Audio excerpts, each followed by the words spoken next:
Troisième scène. Temporalité 17 février 1964 à 11h16. Lieu devant l'appartement d'Eugène Pontignac.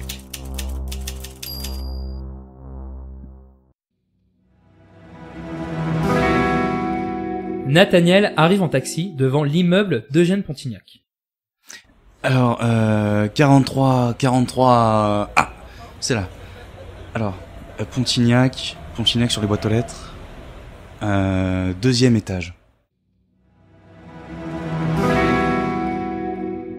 En montant dans les escaliers, il aperçoit un agent de police attendant sur une chaise dans le couloir en mangeant un magnifique sandwich, baguette, jambon mayo. Bonjour, officier Jean-Jules. Salut collègue, comment tu vas? Ça va très bien, et vous? C'est toi le remplacement? Ouais, C'est toi le remplaçant, pour la journée, ouais. J'en ai foutu partout, merde. Ça tâche un petit peu la maillot, c'est pas grave. Bon, enchanté, Jean-Jules. Ah, vous avez la main grasse. Ça me fait plaisir de te voir. Franchement, je suis là depuis, j'ai fait toute la nuit, quoi. Je suis resté dans le couloir, là. Oh, c'était long. Je t'avoue, c'est un petit peu long, quoi. Ah bah j'imagine, oui. Du coup, tu restes combien de temps, toi? Jusqu'à ce soir. Ah, jusqu'à ce soir, ok. Fais attention quand même. Là, le scientifique. Pourquoi? Qu'est-ce qui se passe? Le scientifique, là, il est dans son appartement, là. Cette porte qui est juste là. Oh, je pense qu'il a le ciboulot dans le cambouis. Le ciboulot dans le cambouis? Qu'est-ce que vous voulez dire par là? Je t'explique. J'étais en train de dormir, là, vers 2h, 4h du mat, tu vois, dans ces eaux-là. Vous êtes pas censé rester réveillé, normalement? Si, mais bon, ouais, on est des fonctionnaires aussi derrière. Bref. Et à un moment, bam, il se met à crier. Mais crier, gueuler, crier. Il se faisait agresser? Non, mais après, il s'est tu. Donc je me suis dit, donc tout va bien, s'il s'est arrêté de crier. Mais vous êtes pas allé vérifier? Ah non, attends, Moi, je m'occupe juste de la porte. S'il y a personne qui passe par la porte, normalement, il y a pas de danger, hein, il y a pas de problème. Quelqu'un peut passer par la fenêtre? Non, on est au 2e étage. Tu crois vraiment que quelqu'un montrait... Non, t'inquiète. Franchement, j'ai l'habitude de ça. Moi, j'ai préféré rester à l'extérieur dans le doute. D'accord. Mais non, mais imagine qu'il y a un témoin qui arrive. Moi, je rentre dans l'appartement, il y a un témoin qui rentre, et bim, je me fais choper, je me prends un coup de matraque derrière la tête. Ouais, vous avez raison, c'est vraiment pas prudent. Ouais, voilà. Bon, je te laisse. Moi, je vais rejoindre ma femme. C'est bon, ça va le faire, toi? Oui, je vais quand même vérifier à l'intérieur, allez, je pense. Salut. Bonne journée, officier Jean-Jules. Il a vraiment pas l'air de prendre son boulot très au sérieux, celui-ci. Monsieur Pontignac? Monsieur Pontignac? Y a quelqu'un?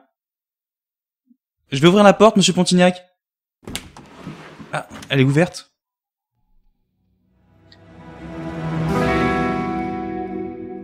En rentrant, Nathaniel remarque que l'appartement est dans un mauvais état. Le mobilier a été déplacé.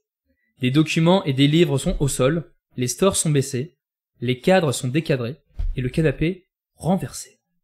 Oh là là, mais c'est quoi tout ce bazar? Il y a une agression. Ah, je le savais. Monsieur Pontignac? Monsieur Pontignac? Y a quelqu'un? Je vais voir dans sa chambre. Ça doit être la pièce au bout du couloir. Ah mon dieu, il y a quelqu'un chez moi, Calmez-vous, monsieur Pontignac. Calmez-vous, monsieur Pontignac, je suis officier de police. Vous allez me tuer, c'est ça? Vous allez me tuer? Pas du tout. Je prends mes actes, je suis vraiment désolé. Pas du tout, monsieur Pontignac, je suis là pour assurer votre sécurité. Regardez, je me mets à genoux. Mais relevez-vous. Et ramassez votre serviette, s'il vous plaît. C'est très dérangeant. Qui êtes-vous? Je suis officier de police, je m'appelle Nathaniel Prismoul. Vous êtes policier? Oui, bah ça, j'ai l'uniforme en tout cas. Oh oui, c'est vrai, effectivement. Excusez-moi. Je vais remettre ma serviette. Remettez votre serviette, c'est très dérangeant, s'il vous plaît. J'étais en train de prendre une douche. Je vois ça. Et ma serviette sur la tête. Ça va, elle a pas bougé. Celle-là, non. Je fais un petit traitement au niveau de mes cheveux. Je suis en train de les peindre en ce moment. Et le plus important, c'est de garder... voilà. Garder la serviette sur la tête. Je suis vraiment désolé, j'ai eu le beurre. C'est moi. Et je suis rentré parce que je voulais me présenter au moins. 2 secondes. Vous regardez quoi par la fenêtre, là?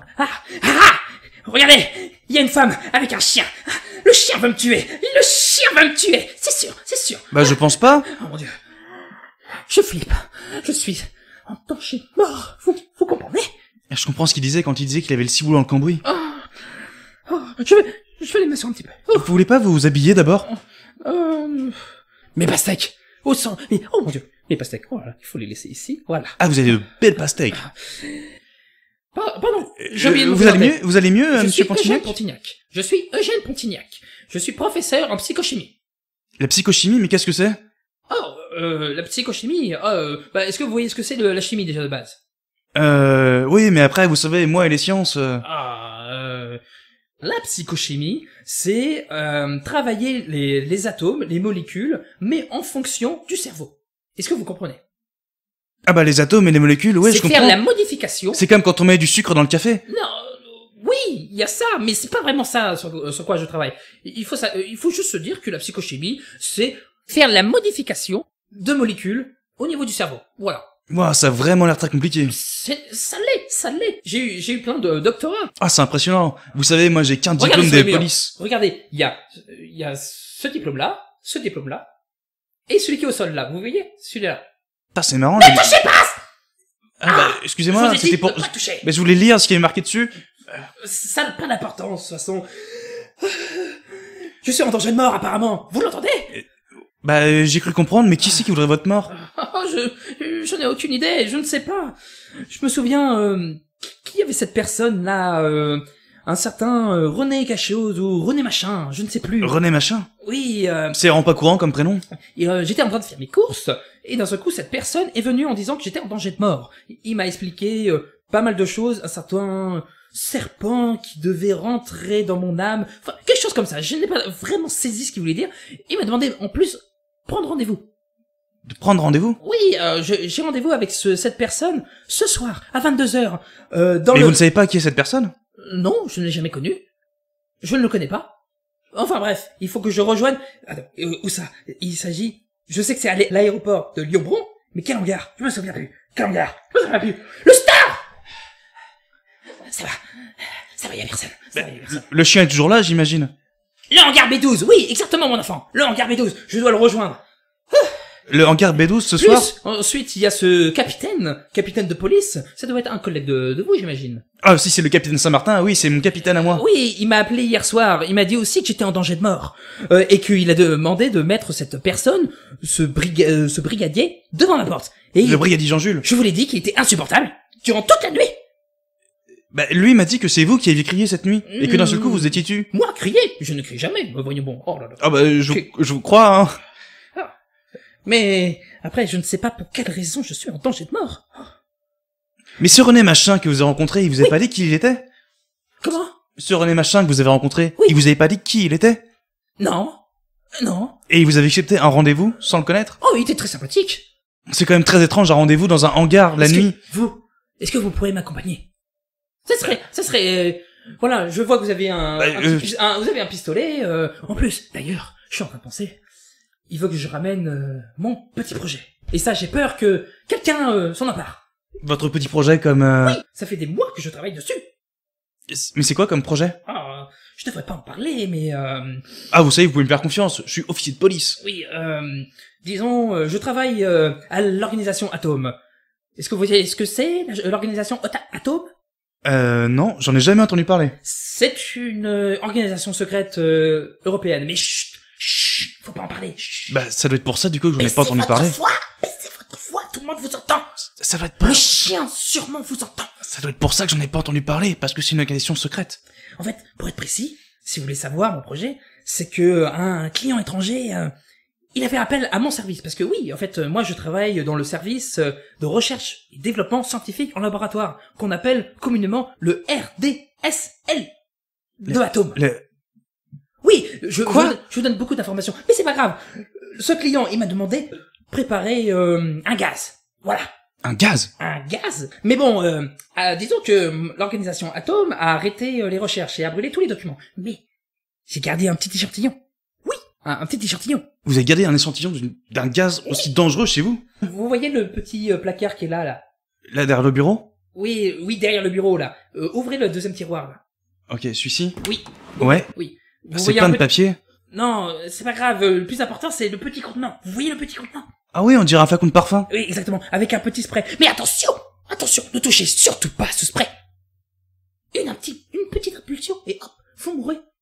Enfin, Mais c'est horrible. pour être précis, vous rigolez, et après, vous mourrez. Ah! On meurt de rire! Ça fait combien de temps que j'ai pas regardé l'histoire? À peu près 2 minutes. Il faut que je regarde! il y a une voiture. C'est une berline? Ah, j'arrive pas à voir. Mais vous êtes sûr que c'est vraiment prudent de garder ça chez vous? Ah, mais oui, je sais pas, en fait, même ce René Machin, je sais pas si il risque de me tuer, de me voler cet échantillon. Ah, vous savez, moi je vous conseillerais de pas aller à ce rendez-vous. Mais je pense que c'est comme très important. C'est par rapport à ça, j'en suis sûr. Je suis en train de stresser. Vous voulez pas que j'aille vous chercher un verre d'eau? Oh, s'il vous plaît. Oh oui, s'il vous plaît. La cuisine c'est ici? C'est par là. La porte à droite là-bas. D'accord. Mais, merci. Ouh. Putain, mais c'est le bazar ici aussi. Alors bon, les verres ils doivent être ici. Là, non, c'est découvert. La berline bouge. Oui, peut-être que ils vont au travail. Bon, je vais lui servir un verre d'eau. Mais c'est vrai que l'officier Jean-Jules avait raison, quoi. Il est vraiment particulier. Bon, de toute façon, j'ai assuré sa protection juste toute la journée. Et à 22h, ce sera plus mon problème.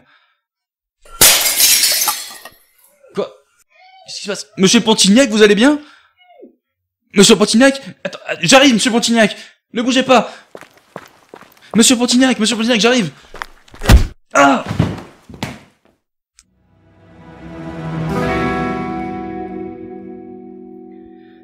Nathaniel reçoit un énorme coup de matraque à l'arrière de la tête.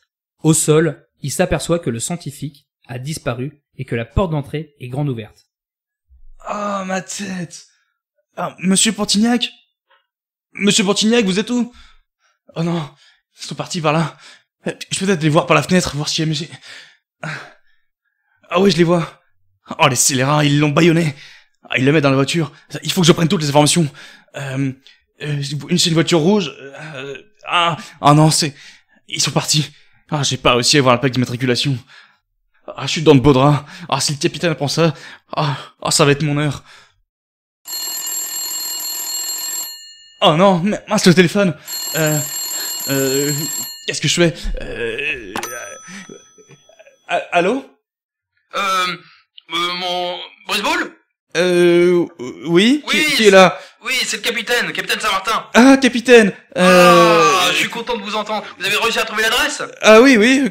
Comment allez-vous, capitaine Saint-Martin? Ouais, c'est juste pour vous dire, toutes mes félicitations. Je suis très fier de vous, mon cher Brismoul. Avec la prise d'otage, bien sûr, de ce matin. Ah oui, je vous avais dit que j'étais quand même quelqu'un de compétent. Oui, je suis très content justement que vous faites partie de notre service. Du coup, je vous appelle directement. Ça se passe bien avec monsieur Pontignac? Oui, très bien. C'est un personnage particulier, hein. Oui, je le connais pas. J'espère que quand même ça se passe bien. Est-ce que vous pouvez rester avec lui pendant au moins jusqu'à 23h? Je suis en train de voir et 23h, ça vous va ou pas? Si c'est pour la mission, oui, y a pas de souci. Parfait. Est-ce que je pourrais avoir monsieur Pontignac au téléphone, s'il vous plaît? Je voudrais connaître son état. C'est-à-dire que là, il est occupé, Brisball, je voudrais parler avec monsieur Pontignac, s'il vous plaît. Oui, je vais le chercher. Ah, qu'est-ce que je vais faire? Improvise. Allez, Nathaniel. T'as fait du théâtre quand t'étais au collège. Allez, mets tes compétences à... Allô? Monsieur Pontignac? Oui, je suis Eugène Pontignac, oui. Bonjour, je suis capitaine Saint-Martin, on s'est eu au téléphone hier soir. Oui, je m'en souviens très bien, oui. Tout se passe bien? Comment vous sentez-vous? Parfaitement bien, oui. Le jeune Brismoul est vraiment un officier compétent. Vous savez, j'ai l'impression c'est un débrouillard que vous avez là, capitaine. Oui, j'imagine. Je vous appelle justement pour savoir votre état. Donc, par rapport à hier, je pense que vous étiez un petit peu. J'étais tout chamboulé, c'est vrai. Mais heureusement, le jeune Brismoul m'a aidé à reprendre mes esprits. Je me sens en complète sécurité. Avec lui à mes côtés. Est-ce qu'on pourrait parler aussi des papiers administratifs aussi, monsieur Pontignac? Les papiers administratifs. Oui. À propos justement de notre surveillance rapprochée, monsieur Pontignac. Oui, tout à fait. Tout est en règle. Parfait. Vous savez quoi? Vous pouvez venir demain matin. Demain matin, Oui, au pire, vous serez alors, ça ne m'arrange pas parce que j'ai un colloque avec des scientifiques, Ça fera l'affaire. Demain matin, 9h, c'est parfait. Au pire, si vous voulez, Brismouille ira vous chercher. C'est très bien. Voilà. Oui, d'accord. Voilà, merci, repassez-moi Brise-Moule, s'il vous plaît, monsieur Brise-Moule. Nathaniel, venez ici. Oui, capitaine. Oui, finalement, le surveiller jusqu'à 23h, comme je vous ai dit, et vous irez le chercher à 9h demain matin. Et vous l'amenez ici, à l'hôtel de police. Ça vous va? Très bien, Non, mais oui. vous avez pas le choix, malheureusement. Oui, j'ai toujours pas le choix. Allez, oui. mon petit, travaillez bien. Bonne journée, capitaine.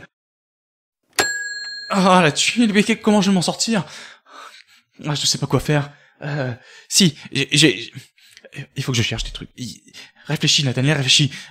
Il faut que je retrouve Monsieur Pontignac. D'ici demain, ça me laisse... Si, René Machin, il doit savoir. Bon, est-ce que je vais aller au rendez-vous à la place, et j'apporte le flacon de parfum ou de gaz. Je sais toujours pas ce que c'est au final. J'apporte ça, et je vais chercher des indices avec Monsieur Machin.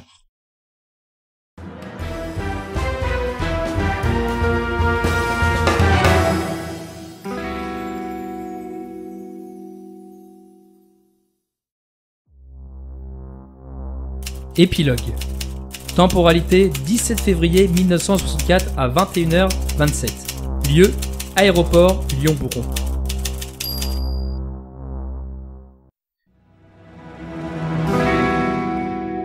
Nathaniel entre dans le hall du petit aéroport. Il doit trouver un moyen pour rejoindre le hangar B12. Après plusieurs minutes, dans la plus grande discrétion, Nathaniel entre dans le hangar. Le lieu est désert. Pas un seul aéronef et aucun signe d'une présence quelconque. Bon, c'est bien le hangar B12. Je vois personne. Peut-être que René Machin est en retard. Bon, je vais attendre ici en attendant. Oh, j'espère que ça va aller. Je sais pas comment je vais m'en sortir. Qui êtes-vous?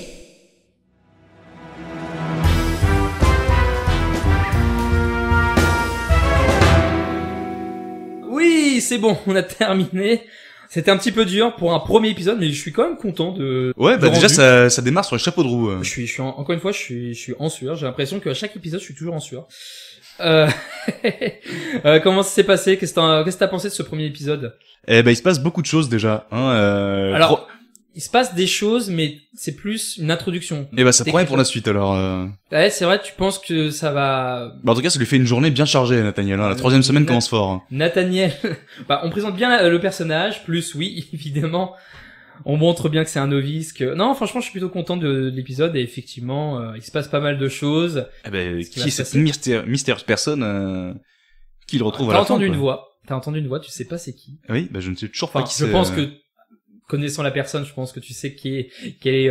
J'ai quelques indices. Voilà, c'est ça. T'as quelques indices. Merci de nous avoir écoutés pour ce premier épisode. On va continuer à fond. Je pense que les épisodes vont être assez réguliers. Voilà. Est-ce que tu as un dernier mot pour la fin? Est-ce que tu as encore un petit truc à dire? Non, si ce n'est que j'ai hâte de tourner l'épisode 2. Moi de même. On verra ça dans 2 semaines. Allez, salut, à Ciao. la prochaine.